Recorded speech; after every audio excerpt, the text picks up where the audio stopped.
একটা জিনিস কি জানেন মা, নারীদের একটা স্বভাব, কি বলি, নারীদের স্বভাব, হাজার ব্যথা জ্বালা যন্ত্রণা দাঁতে দাঁত চেপে সহ্য করতে পারে, কিন্তু লজ্জাটাকে ঢাকতে গেলে যে কাপড়ের প্রয়োজন হয়, সেই কাপড় যদি ছেঁদা হয়ে যায়, ছিদ্র হয়ে যায়, ছিঁড়ে যায়, এটা কিন্তু কোনো নারী সহ্য করতে পারে না।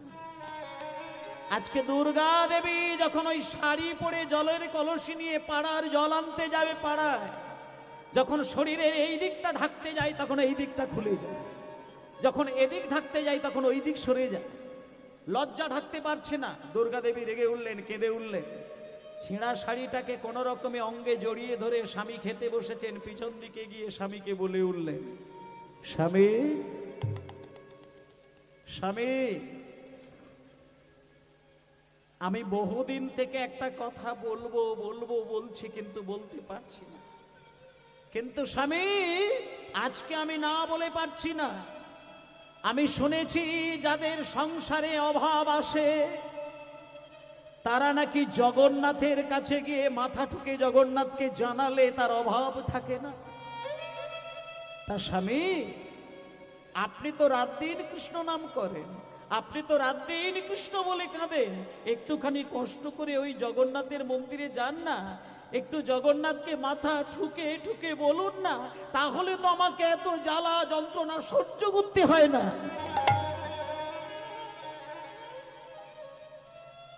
কৃষ্ণমণ্ডলের কানে কথাটা গেল, তবে মনে মনে চিন্তা করলেন, আমার স্ত্রী মনে হয় আমার সঙ্গে রসিকতা করে কথা বলছে। আমার স্ত্রী তো এইভাবে কথা কোনোদিন বলে না। হঠাৎ করে খেতে খেতে যেই ঘাড় উঁচিয়ে স্ত্রীর দিকে তাকিয়েছে, দেখলো ছচ্ছর করে স্ত্রীর চোখ দিয়ে জল। উঠে বললেন, দরিকা তুমি কাঁদছো, তুমি কাঁদছো? দরিকা একটা কথা বলি, স্বামী হয়ে স্ত্রীর চোখের জলটা হাত দিয়ে মুছিয়ে দিলেন, চোখের জল মুছিয়ে দিয়ে বলছে, দরিকা তোমার মতন পতিব্রতা রমণী অভাবের জন্য আমার চোখের সামনে কেঁদে উঠলো, আমি কথা দিলাম, আমি কথা দিলাম তোমার চোখের জল আমি সহ্য করতে পারবো না, আমি এই মুহূর্তে চলে যাব ওই পুরীর মন্দিরে, আমি জগন্নাথকে কেঁদে কেঁদে কেঁদে কেঁদে বলবো, তিনি যদি আমার অভাব ঘুচিয়ে দেয় তবে আমি কৃষ্ণ নাম করবো, নচেত আমি কৃষ্ণ নাম করবো না। বেরিয়ে গেলেন কৃষ্ণমণ্ডল, স্ত্রীকে বাড়িতে রেখে দিয়ে তৎক্ষণাৎ বেরিয়ে গেল জগন্নাথের স্তব করতে করতে। জগন্নাথ স্বামী নয়ন পথগামী হব তুমি, জগন্নাথ স্বামী নয়ন পথগামী ভব তুমি, জগন্নাথ স্বামী নয়ন পথগামী ভব তুমি, জগন্নাথ স্বামী নয়ন পথগামী ভব তুমি, জগন্নাথ স্বামী নয়ন পথগামী ভব তুমি, জগন্নাথ স্বামী নয়ন পথগামী ভব তুমি। ওগো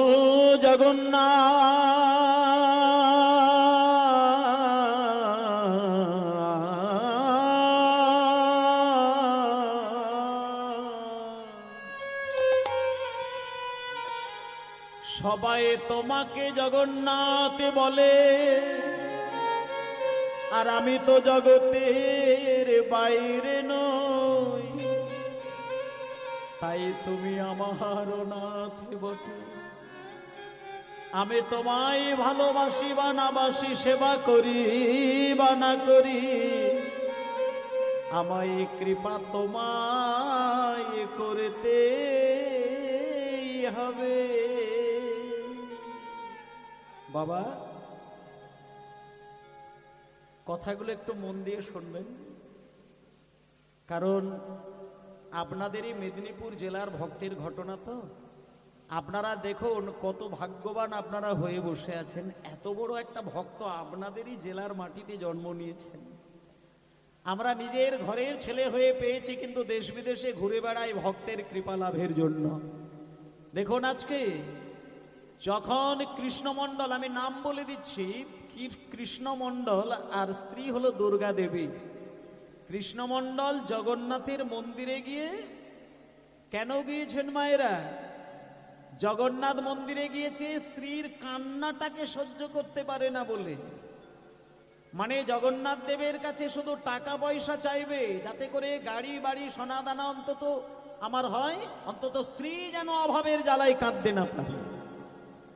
এই চিন্তা করে যখনই পুরীর মন্দিরে গিয়ে সমুদ্রে স্নান করে জগন্নাথ মন্দিরে প্রবেশ করেছেন, হঠাৎ জগন্নাথ দেবকে দেখার সাথে সাথে কেঁদে উঠলেন। কৃষ্ণমণ্ডল মনে মনে চিন্তা করলেন, এ কি আমি কি দেখছি? যে জগন্নাথ আমাদেরকে সুন্দর সুন্দর হাত দিয়ে দিয়েছে, তাই আমার নিজের হাত নেই। আমাদেরকে দুইখানা চরণ দিয়ে দিয়েছেন সব জায়গায় ঘুরে বেড়ানোর জন্য, তাই তার চরণ নেই। আমাদেরকে চোখ দিয়ে দিয়েছে, আমাদেরকে মুখ দিয়ে দিয়েছে, আমাদের কান দিয়ে দিয়েছে, তাই তিনি বিকৃত নয়ন বিকৃত বদন নিয়ে বসে আছেন, আর আমি তার কাছে সামান্য সম্পদ চাইব? না না না না না না না, আমি সম্পদ চাইব না, আমি সম্পদ চাইব না। আমি জগন্নাথের কাছে টাকা পয়সা সোনা দানা গয়না কাটি সম্পদ চাইব না। তবে এত দূর থেকে যখন আমি কষ্ট করে হেঁটে হেঁটে আসতে পেরেছি, আমি খালি হাতেও ঘরে ফিরে যাব না। এসেছি যখন তোমার কাছে, আমি কিছু না কিছু নিয়ে তবে আমি স্ত্রীর কাছে গিয়ে দেখা দেব, কিছু না কিছু নিয়ে তবে আমি যাব। তাই ভিক্ষারা চলে পেতে বলে, ও গো জগন্নাথ। মায়েরা এবার দেখুন, যে কথাটা একটু আগে বলছিলাম, যে ভগবানের কাছে আঁচল পেতে কি চাওয়ার দরকার, সেটা আজকে কৃষ্ণমণ্ডল জগৎকে দেখিয়ে দিলেন। চেয়েছিল টাকা চাইব, কিছু সোনা দানা চাইব, বাড়ি তৈরি হয়নি বাড়িটা চাইব, জমি জায়গা চাইব, কিন্তু জগন্নাথকে দেখেই ঘুরে গেলেন। কেন ঘুরে গেলেন? জগন্নাথের হাত নেই, কিন্তু আমাদের তো হাত আছে। জগন্নাথের চরণ নেই, আমাদের তো চরণ আছে, পা আছে, আমাদের সবই তো রয়েছে। তাহলে ভগবানকে কেন বলি যে হে ঠাকুর তুমি আমায় কিচ্ছু দাও না? এমন অনেক মানুষ দেখবেন যারা হাত পা কিছুই পায় না, কিন্তু আপনি তো সবই পেয়েছেন, তবুও কেন আপনি ভগবানের কাছে কাঁদেন যে আমি নিঃস্ব, আমাকে দাও, আমাকে দাও, আমাকে দাও? কেন এটা বলে? আজকে কৃষ্ণমণ্ডল ভিক্ষারা চলে পেতে বলে, ও গো জগন্নাথ, আমি ধন চাই না, সম্পদ চাই না, রাজা জমিদার হতে চাই না, কিন্তু প্রভু হে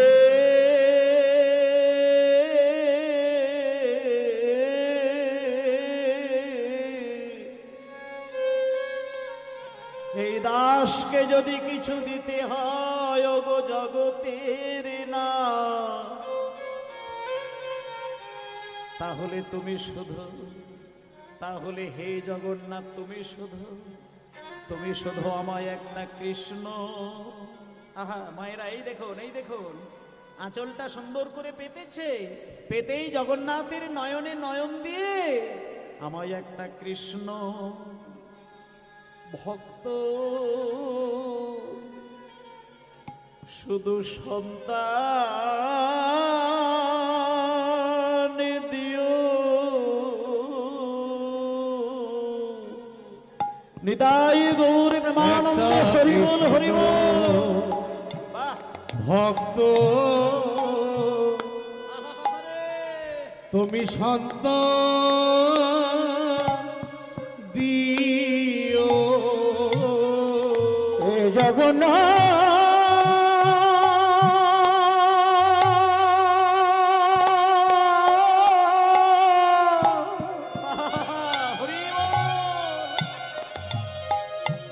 হে জগন্নাথ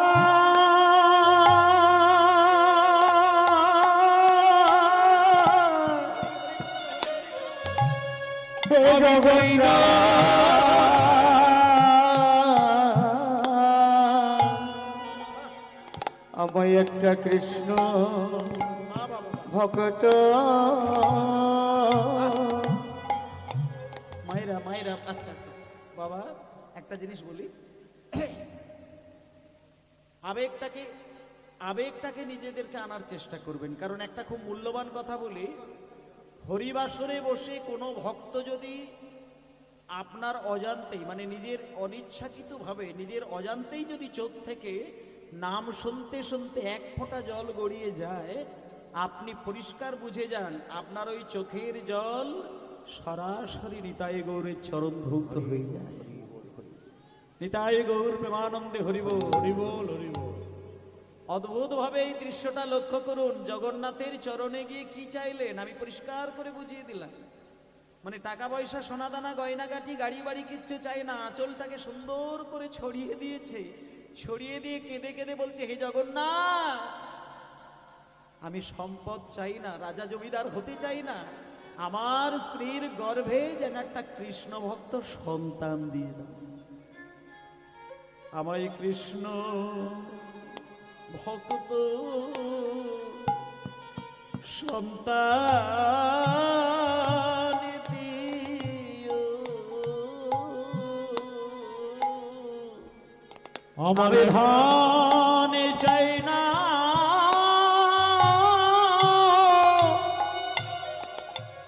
আর সম্পদ চাই না,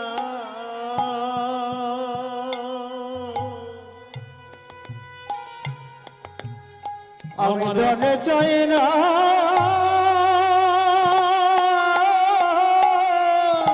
হরিবোল হরিবোল হরিবোল। আমি সন্তান চাই না, আমার একটা কৃষ্ণ ছোট্ট করে ভক্ত সন্তান দিও। আস্তে আস্তে আস্তে আস্তে কৃষ্ণ ভক্ত সন্তানের বাসনা করে, ওমা মাঝ আস্তে কথা হবে না। কয়েকটা দিন জগন্নাথের মন্দিরে কৃষ্ণমণ্ডল কাটিয়ে দিয়েছেন। এবার যখন বাড়িতে আসবেন, দ্বারিকা দেবী তো ঘর বার হচ্ছে, স্বামী কখন আসবে, স্বামী কখন আসবে, স্বামী কখন আসবে। যখন স্বামী ঘরে এলো, আছাড় খেয়ে পড়লো স্বামীর চরণে। দুর্গা দেবী মনে মনে কত বড় বাসনা যে আমার স্বামী টাকা পয়সা নিশ্চয়ই চেয়ে নিয়ে এসেছেন, আর আমাকে এই ছেঁড়া শাড়ি পরে দিন কাটাতে হবে না। ছুটে গিয়ে স্বামীর চরণ জড়িয়ে ধরে যখন প্রশ্ন করলেন, স্বামী আপনি জগন্নাথের কাছে কি চাইলেন, কি চাইলেন, আপনি কি চেয়ে নিয়ে আসলেন? সঙ্গে সঙ্গে হাত দুটোকে তুলে দাঁড় করিয়ে স্ত্রীর চোখে চোখ রেখে বলছেন, দ্বারিকা, আমি জগন্নাথের কাছে গিয়েছিলাম টাকা পয়সা চাইবার জন্য, কিন্তু দ্বারিকা আমি সেইখানে জগন্নাথ দেবকে দেখার পরে কি মনে হলো জানো? যে জগন্নাথ আমাদেরকে সকল কিছু দিয়ে দিয়েছেন, আমি তার কাছে কি করে টাকা পয়সা চাইবো দ্বারিকা? আমি টাকা পয়সা চাইব, আমি টাকা পয়সা চাইতে পারি না। তবে দ্বারিকা আমি কিন্তু খালি হাতেও ঘরে আসি না। আমি জগন্নাথকে জানিয়ে এসেছি আমার ঘরে যেন একটা কৃষ্ণ ভক্ত সন্তানের জন্ম হয়। দ্বারিকা দেবী বলল, স্বামী তুমি তো ঠিকই চেয়েছো, তুমি ঠিকই চেয়েছো, ঠিকই চেয়েছো। আমাদের টাকা পয়সা হয়তো নেই, কিন্তু আমরা তো না খেয়ে দিন কাটি না। পান্তা খেয়ে, শুকনো মুড়ি খেয়ে, ফ্যান খেয়ে তো দু মানুষের দিন চলে যায়। কিন্তু স্বামী জগন্নাথের কৃপা ছাড়া আমার মতন এই নারীর গর্ভে তো কৃষ্ণ ভক্ত সন্তান হবে না। স্বামী তুমি ঠিকই চেয়েছো, তুমি ঠিকই চেয়েছো। দেখতে দেখতে দেখতে দেখতে একদিনকে দেখা গেল দ্বারিকা দেবী গর্ভবতী হয়ে উঠলেন। আরো কয়েকটা দিন পরে, কটা মাস পরে, দুঃখের সংসার আলো করে আর এই দুর্গা দেবীর কোল আলো করে ছোট্ট একটা সন্তানের জন্ম হলো। আদর করে সেই মা বাবা যখনই সেই ছোট্ট ছেলেটা জন্ম নিয়েছে, যেহেতু সংসারটা সারাটা জীবন দুঃখে ভরা, তাই ছেলেটাকে কাছে পেয়ে বাবা কাঁদতে কাঁদতে ছেলেটার নামই লিখে দিলে, নামই ডেকে দিলে দুঃখী। বলে ধারেন দাতে জন্ম নিল শ্রী দুঃখী মন্ডল, হরি হরি জন্ম নিল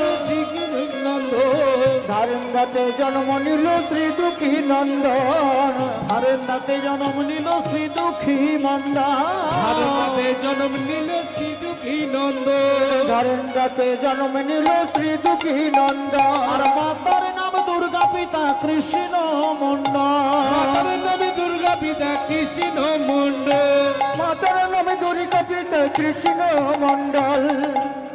পুত্র হেরি পিতা মাতার আনন্দ না ধরে, হরি হরি আনন্দ নাই ধরে, পুত্র গেরি পিতা মাতার আনন্দ না ধরে, পুত্র হেরি পিতা মাতার আনন্দ নাহি ধরে, আর পাড়া প্রতিবেশী সবে জয়ধ্বনি করে, হরি বেশি সবে জয় ধ্বনি করে, ওই পাড়া প্রতিবেশী সবে জয়ধ্বনি করে, আর পাড়া প্রতিবেশী সবে উলধ্বনি করে, উলুধ্বনি করে, পাড়া প্রতিবেশী সবে উলুধ্বনি করে, আর পাড়া প্রতিবেশী সবে হরিধ্বনি করে, সবে হরি ধ্বনি করে, আর পাড়া প্রতিবেশী সবে হরি হরি বলে, হরি পাড়া প্রতিবেশী সবে হরি হরি বলে, আর হরি নাম শোনালো, হরি নামে শোনালো, হরি নামে শোনালো, হরি নামে শোনালো, আর কথা শোনার আগে হরি নাম শোনালো, আমার কথা শোনার আগে হরি নামে শোনালো, সারের কথা শোনার আগে হরি নাম শোনালো, হরির কথা শোনার আগে হরি নামে শোনালো, সারের কথা শোনার আগে হরি নাম শোনালো, হরির কথা শোনার আগে হরি নামে শোনালো, সংসারের কথা শোনার আগে হরি নাম শোনালো, সংসারের কথা শোনার আগে হরি নামে শোনালো। বাহ ওমা, দুঃখের সংসারে ছেলে জন্ম নিয়েছে, ওই জন্য একটা কথা আপনাদের বলি, আপনারা যদি কোনো কারণের জন্য যদি কোনোদিন দেখেন যে আপনার ছেলেটা কৃষ্ণ ভক্ত হয়েছে না, অন্ততপক্ষে বলে দিই, যে বাড়িতে ছোট্ট ছেলে জন্ম নিয়ে কৃষ্ণ নাম শুনলে হাসে, জানবেন আপনার শুধু ভাগ্য ভালো নয়, আপনার বাড়িতে যত ব্যক্তি আছেন তারাই যে উদ্ধার হয়েছে তা নয়। কৃষ্ণ ভক্ত ছেলে যদি আপনার গর্ভে জন্ম নেয়, শাস্ত্র বলছে একজন কৃষ্ণ ভক্তের জোরে সেই বংশের বিগত 14 পুরুষ উদ্ধার হয়ে যায়। আর আপনি যেটা বলছেন যে আপনি বৃদ্ধ বয়সে খেতে পাওয়া, এ তো মামুলি ব্যাপার। বৃদ্ধ বয়সে খেতে পাবে, একজন কৃষ্ণ ভক্ত সন্তানের মা হতে পেরেছেন মানে আপনার মুখের অন্ন কে কেড়ে নেবে? একটা জিনিস বলি, যে ছেলে কৃষ্ণ ভক্ত হয় সে ছেলে মাকে খেতে দেবেই দেবে, এ বিষয়ে আপনার কোনো চিন্তা নেই। অনেকে বলতে পারে যে বাবা কৃষ্ণ ভক্ত ছেলে হলেই কি মা বাবাকে খেতে দেয়? আমি অনেক মানুষকে দেখেছি কৃষ্ণ ভক্ত কিন্তু মাকে পোছে না। আমি অনেক মানুষের গলায় তুলসীমালা হরিভক্ত হতে দেখেছি কিন্তু বাবাকে খেতে দেয় না, সম্মান করে না। একটা কথা আমি আপনাদের বলি, যে ছেলে কৃষ্ণ ভক্ত অথচ মা বাবাকে খেতে দেয় না, আপনি পরিষ্কার বুঝে যান ও কপট, ও কৃষ্ণ ভক্ত নয়। ও একটা মুখোশ পরে ঘুরে বেড়াচ্ছে, ভেতরে আদৌ কৃষ্ণ ভক্তি কিঞ্চিত নেই। যার অন্তরে কৃষ্ণ প্রেম আছে, সে যখন খাবার মুখে তুলতে যাবে, তখন সে নিজের খাবার নিজে মুখে তোলার আগে মায়ের কাছে ছুটে গিয়ে বলবে, মা তুমি খেয়েছো, তোমার খাওয়া হয়েছে, তুমি ভালো আছো? যে ছেলে কৃষ্ণ ভক্ত হয় সে বাবার কাছে গিয়ে বলবে, বাবা তুমি খেয়েছো, তুমি ভালো আছো। একটা কৃষ্ণ ভক্ত মা বাবার কথা না ভেবে কোনোদিন নিজের মুখে খাবার তোলে না, এটা প্রমাণ। আর যদি দেখেন যে কৃষ্ণ ভক্ত মা বাবাকে সম্মান করে না, ও কৃষ্ণ ভক্ত নয়, ও কপট, অভিনয় করে কৃষ্ণ ভক্ত সেজেছে, ও আদৌ কৃষ্ণ প্রেম নেই। তাই জন্য আপনাকে একটা জিনিস প্রমাণ দিতে হবে, এটা মানতে হবে যে আমি ভগবানের কাছে শুধু যদি এটা চাইতে পারি যে ঠাকুর আমাকে তুমি এমন সন্তানের মা করে দিও, আমার গর্ভে এমন একটা সন্তান তুমি পাঠিয়ে দিও যে ছেলে জন্ম থেকে সারা জীবন যেন তোমার সেবা দিয়ে যেতে পারে, আর আমি কিচ্ছু চাই না। নিতাই গৌর প্রেমানন্দে হরি বল হরি বল। মায়েরা দুঃখী দুঃখী দুঃখী, এত অভাবের সংসারে একটা ছোট্ট ছেলে জন্ম হলো। ছেলে জন্ম নিলে কাঁদে, এটা প্রত্যেকটা মায়েরা জানেন। আজকে মায়ের কোলে জন্ম নিয়েছে ছোট্ট ছেলে, আনন্দে বুক ফেটে যাচ্ছে, কিন্তু ছেলের কান্না তো বন্ধ হচ্ছে না। প্রত্যেকটা ছেলে জন্ম নিলে কাঁদে, কিন্তু মায়ের প্রথম সন্তান বোঝে না যে ছেলে জন্ম নিলে কাঁদে এটা কোনো কষ্টের নয়। ছেলেটা যত কাঁদছে মা তাকে জড়িয়ে ধরে স্তনদুগ্ধ খাওয়াতে যাচ্ছে, কিন্তু ছেলের কান্না ভোলে না। দুর্গা দেবী দেখলো ছেলে ভোলে না, স্বামীকে ডাকলো, স্বামী স্বামী স্বামী স্বামী এদিকে আসুন না, এদিকে আসুন না, ছেলের কান্না যে বন্ধ হচ্ছে না, কারোর বাড়ি থেকে একটু মধু নিয়ে আসুন না। কি বললে দুরিকা, কি বললে? আমার ছেলের মুখে মধু দেব ধার করে? আমি জগন্নাথের কাছে যে ছেলে চেয়ে নিয়ে আসলাম, সেই সন্তানের মুখে মধু দেব ধার করে? দুরিকা শোনো শোনো শোনো শোনো, কাছে এসো। তুমি জানো না, তুমি বোঝো না, আমি গরিব মানুষ। কে আমাকে ধার দেবে? কে আমাকে ধার দেবে?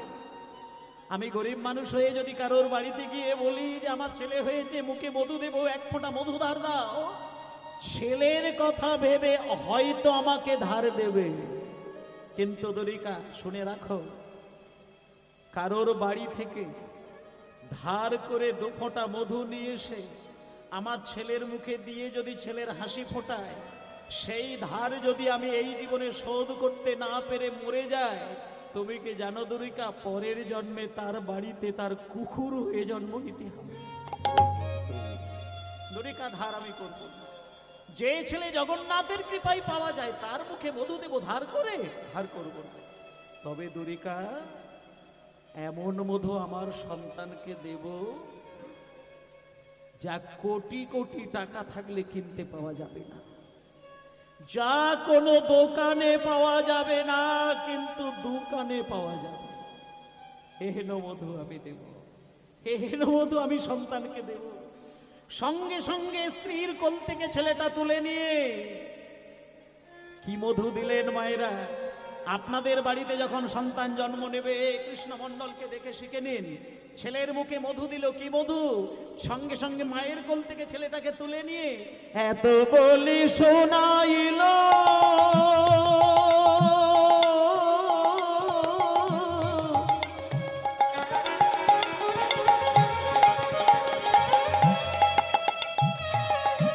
মধুর হরি না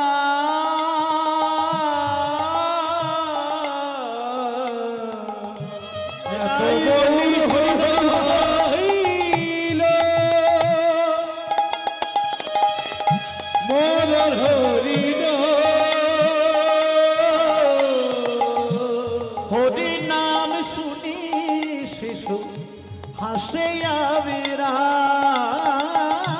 হরি নামি শুনি শেষ হরি হবীর।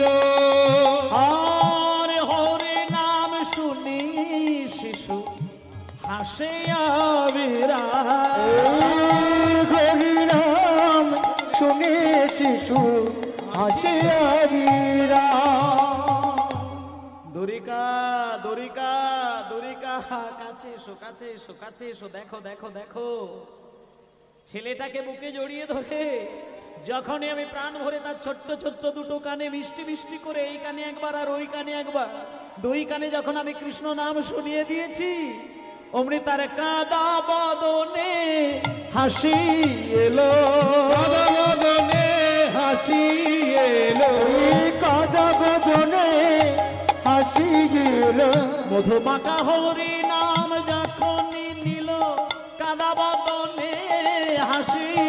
এলো মধুমাখা হরিনাম যখন এলো রাধা বদনে হরিনাম এলো মা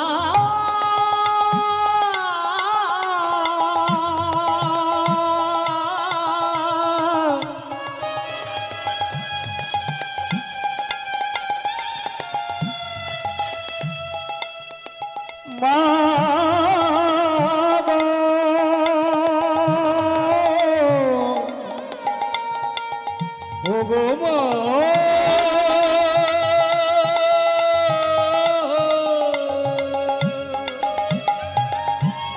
নিতাই গৌর প্রেমানন্দে হরি বল হরি বল হরি বল। ভক্তমণ্ডলী মায়েরা, ভজন আর ভোজন একসঙ্গে করলে অপরাধ হয়।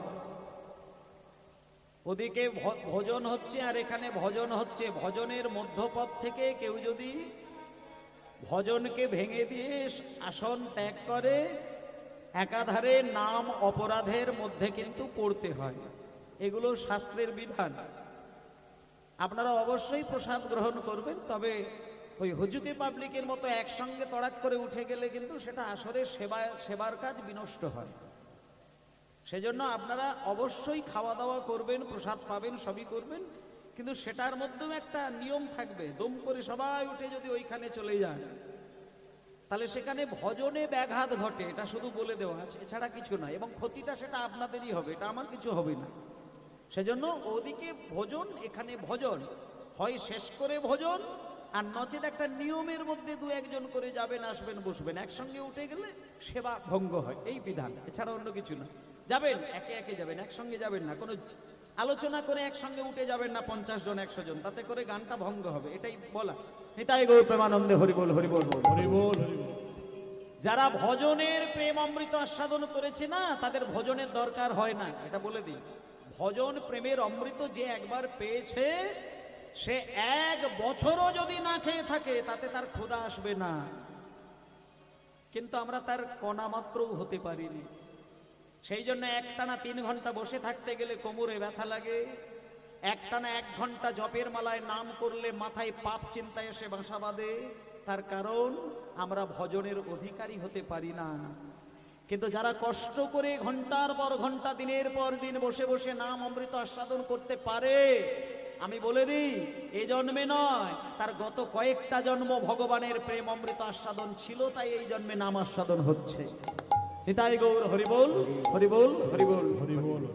এটাই বলার। আপনারা একটু বসুন, কষ্ট করে বসুন, তারপরে আপনারাও সেবা পাবেন, আমিও সেবা পাবো। আমি আর কতক্ষণ গাইবো, আমারও তো খাবারের দরকার। সেই জন্য একটু কষ্ট করে বসুন। দেখুন না, একবারে ঘরের ছেলের কথা তো, মানে দুঃখী জন্ম নিয়েছে, দুঃখের সংসার, খুব সুন্দর কথা। কিন্তু দুঃখের কথাটা হচ্ছে কি, যে আমরা ছেলের মুখে মধু দিই হাসি ফোটানোর জন্য, তাতে কিন্তু হাসি ফোটে না। কিন্তু আজকে দুঃখীকে তার বাবা যখন কোলে জড়িয়ে ধরে, ওই মিষ্টি মধু নয়, মৌচাকের মধু নয়, কি মধু দিল? হরির নামের মধু।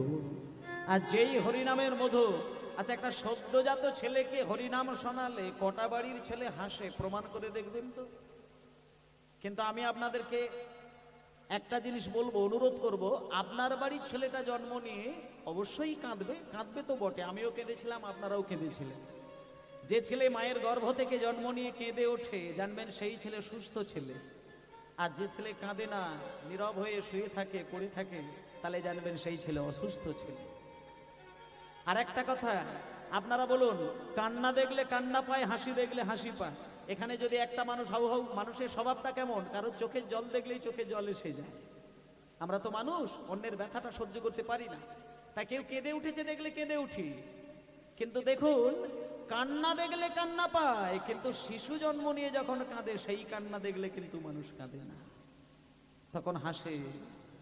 তখন মায়েরা বলে, এই দেখে যা দেখে যা দেখে যা, ছেলেটা জন্ম নিয়ে কি সুন্দর কাঁদছে। কান্না আবার সুন্দর হয়, কিন্তু ছেলের কান্নাটা সুন্দর হয়। কোন কান্না? জন্মের কান্না।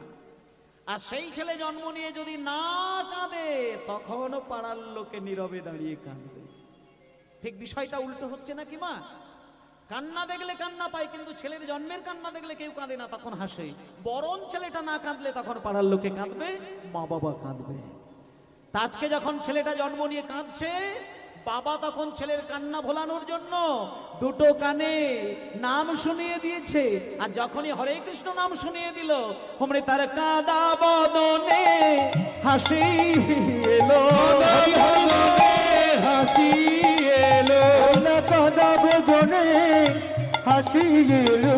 হরি হরি হরি যখনই শুনলো, কাদা বদনে হাসি এলো।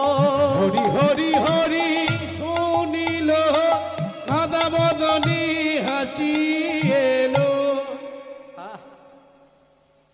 এবার বাবা আস্তে আস্তে বাবা সঙ্গে সঙ্গে ছেলেটাকে বুকের মাঝখানে জড়িয়ে ধরেছে বটে, কিন্তু আনন্দের খবর তো, ছেলে জন্ম নিয়ে সাধারণত ভাবে কান্নাটা ভোলে না, কিন্তু আজকে হরিনাম শোনাতেই ছেলেটা খিলখিল করে হেসে উঠলো। বাবা সঙ্গে সঙ্গে ছেলেটাকে বুকে জড়িয়ে ধরে স্ত্রীকে বলছে, দুরিকা দুরিকা দুরিকা, দেখো দেখো দেখো, ছেলের কান্না বন্ধ হয়ে গিয়েছে। এই ছেলে আমার কৃষ্ণ ভক্ত হবেই হবে। যে ছেলে হরিনাম শুনে হাসে দুরিকা, সে ছেলের অন্তরে কৃষ্ণ প্রেম আছেই আছে, আছেই আছে। আমি জানি, আমি জানি এ ছেলে বড় হয়ে কৃষ্ণ ভজন করবে, এ ছেলে বড় হয়ে কৃষ্ণ ভক্ত হবে, এই ছেলে বড় হয়ে আর কৃষ্ণ বলে কাঁদবে। দেখতে দেখতে কটা দিন কাটলো, কটা মাস কাটলো, কটা বছর কাটলো। ছেলের যখন 5 বছর বয়স, ভালো করে এই জায়গাটা খুব গুরুত্ব দিয়ে শুনবেন বাবা। 5 বছর বয়সের পর থেকে মা বাবা ছেলে মেয়েদের উপরে কিন্তু পড়াশোনার দায়িত্বটা চাপিয়ে দেয়, সেই জন্য এইখান থেকে রাস্তাটা চেঞ্জ হয়ে যায়, পরিবর্তন হয়ে যায়। যখন ছেলেটার বয়স 5 বছর, মায়ের চিন্তা হয় না, কিন্তু বাবার চিন্তা হয়ে গেল যে না, দুঃখীকে এইবার আমার আসল সত্য কথাটা প্রকাশ করতে হবে। সকালবেলা ঠাকুর ঘরে বসে দুঃখীকে পাশে বসিয়ে নিয়ে দুঃখীর চোখে চোখ রেখে বাবা বলছে, দুঃখী শোন, আমি তোকে আসল কথাটা বলে দিই, কান খুলে শুনে রাখ। শোন দুঃখী, আমি তোর জন্মের আগে তোর মাকে শাড়ি কিনে দিতে পারি, তোর মায়ের মুখে আমি হাসি ফোটাতে পারি না বলে আমি টাকা পয়সা সোনা দানা এই সবের বাসনায় জগন্নাথের কাছে গিয়ে কেঁদে উঠেছি। কিন্তু দুঃখী রে,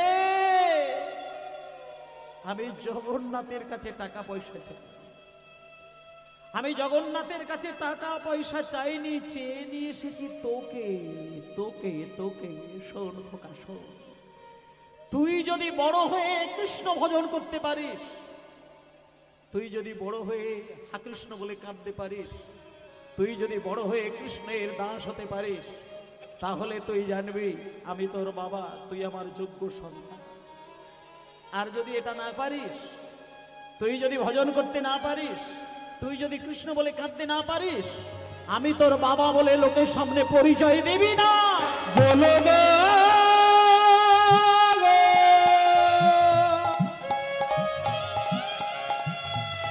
ও গো বাবা গো,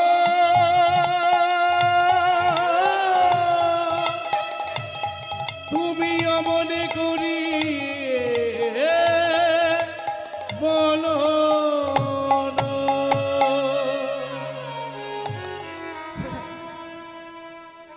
আস্তে একটু আস্তে একটু আস্তে। আসলে বাবা একটা কথা বলি, এখানে তো অনেক বাবাগণ বসে আছেন, মায়েরাও বসে আছেন। সন্তানের কল্যাণের জন্য না মা বাবা হাজার কথা বলে, কিন্তু 10টা কথা বলতে গেলে একটা কথা মায়ের বা বাবার মুখ থেকে ভুল। আস্তে গো বাবা, আস্তে আস্তে, সামন যা থাকে থাক, বেশি কথা বললে হবে না, বেশি কথা বলা যাবে না, যা হচ্ছে ঠিক আছে, বেশি কথা না। মায়েরা, এটা সংসার, এখানে ভালোর জন্য আপনি 100টা কথা বললে আপনার অজান্তে একটা ভুল কথা বেরিয়ে আসতে পারে। আপনি ছেলেকে অনেক সময় দেখবেন কোনো মা তার মেয়ের সঙ্গে ছেলের সঙ্গে ঝগড়া হতে হতে দম করে হয়তো বলে ফেলে, তুই বেরিয়ে যা, তোর মুখ দেখবো না, তুই মরে যা। সত্যি করে বলুন তো, এটা কি মায়ের অন্তরের কথা? এটা কি তার ভেতরের কথা, ভালোবাসার কথা? আজকে বাবা ছেলেকে হাজার কথা বললো, কিন্তু ছেলের কল্যাণের জন্য, কোনোটাই কিন্তু ছেলের ক্ষতি করার জন্য বলে না। যখন বাবা বলেছে যে কৃষ্ণ ভজন করলে তুই আমার ছেলে, আমি তোর বাবা, এতে ঠিক আছে, আর যদি না পারিস তাহলে আমি তোর বাবা, এটা তুই সমাজে পরিচয় দিবি না, এটাই শুধু বলেছে। যা না কথাটা বললো, হতে পারে ছেলেটার 5 বছর বয়স, কিন্তু মনটা দুঃখীর কেঁদে উঠল। দুঃখী তখন থেকে শুধু ভেতরে ভেতরে গুমরে গুমরে কাঁদে, বাইরে তার প্রকাশ নেই। মনে মনে চিন্তা করে যে আমি কৃষ্ণ ভজন না করলে আমি বাবার ছেলে বলে পরিচয় দেব না, না আমি কৃষ্ণ ভজন করব, আমি কৃষ্ণ ভক্ত হব। দেখতে দেখতে দিনটা পার হয়ে গেল, সন্ধ্যা হলো। এবার রাত্রির বেলায় মা বাবার কোলের মাঝখানে আদরের একমাত্র রত্ন তাদের সন্তান ঘুমিয়ে পড়েছে। যে কোনো মা যখন তার একেবারে প্রাণের সুধারত্ন সন্তানকে ঘুম পাড়ায়, এটা আপনারাও জানেন, দেখবেন একেবারে বুকের মাঝে দুহাত ভরে জড়িয়ে ধরে আদর দিতে দিতে দিতে দিতে মা ঘুমিয়ে পড়েন। কিন্তু মা যখন ঘুমিয়ে পড়ে তখন কিন্তু মায়ের আর হুঁশ থাকে না, আমি কোন দিক আর সন্তান কোন দিক। আজকে দুঃখীকে মা জড়িয়ে ধরে আদর দিতে দিতে, ভালোবাসা দিতে দিতে, সুধা পান করাতে করাতে মা ঘুমিয়ে পড়েছে। হঠাৎ করে মায়ের কোল থেকে ছেলেটা মাঝরাত্রিতে ঘুমটা ভেঙে গেল। ঘুম ভেঙে গিয়ে দুঃখী সবার প্রথমে কিন্তু মায়ের চোখের দিকে তাকালো, দেখলো মা ঘুমে অচেতন। বাবার দিকে তাকিয়ে দেখছে বাবাও ঘুমে অচেতন। মা বাবার কোল থেকে আলতু করে নিজেকে তুলে জন্মভূমির মাটিকে শেষবারের মতন দুহাত ভরে বুলিয়ে নিলেন মস্তকে। তারপরে ঘুমন্ত বাবার চরণে প্রণাম জানিয়ে মা ঘুমিয়েছিলেন, মায়ের চরণে হাতটাকে রেখে শেষবারের মতন প্রণাম জানাতে গিয়ে দুঃখী কেঁদে উঠলেন।